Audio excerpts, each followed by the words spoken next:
va voir avec Kevin, qui est notre formateur cuir, qui a beaucoup travaillé à l'intérieur. Le résultat est assez bluffant quand même. Quand je suis arrivé tout à l'heure, j'ai cru que c'était pas ma voiture, c'était une autre. On partait sur des cuirs d'origine qui n'ont pas forcément reçu les soins dont ils ont besoin pour survivre. C'est un cabriolet qui a dû prendre l'eau dans sa vie. Je confirme. Avec les stagiaires, on a essayé de maximiser le potentiel en termes de rénovation. Le résultat est bluffant parce qu'il y a ce mélange entre le côté originel, restauré mais en gardant une certaine patine. Mais il n'y a pas des éléments qui ont été changés? Pas du tout. Il y a eu une reteinte pigmentaire. En termes de réparation, il y avait des fissures, le cuir était abîmé, ça on a comblé. Je te dis, quand on ouvre la porte et qu'on regarde, on se dit mais ils ont refait les sièges. Effectivement, on se retrouve avec des mousses quasi neuves sur les zones d'entrée dans le véhicule. Et résultat forcément bluffant. Le problème c'est que les gens oublient qu'un cuir ça s'entretient. Et donc du coup en termes d'entretien maintenant tu me conseilles quoi alors Nettoyant cuir. Faut faire ça de quoi, 3 fois par an? Alors ça dépend. Si c'est un véhicule qui roule tous les jours, oui. Sur un daily, on dit une fois par trimestre. Oubliez les remèdes de grand-mère, le savon noir, le savon de Marseille, tout ça c'est pas bon.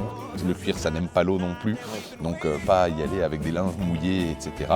Et une fois par an, venir le nourrir avec une lotion adaptée. Un cuir en tannerie, en fait, ils extraient, quand il est fabriqué, les graisses animales, et pour le rendre imputrescible, ils mettent des graisses synthétiques dedans. Et comme c'est respirant, en fait, mois après mois, le cuir perd ces huiles-là synthétiques mises en tannerie, et donc il faut lui réapporter. C'est pour ça qu'on parle de nourrir le cuir.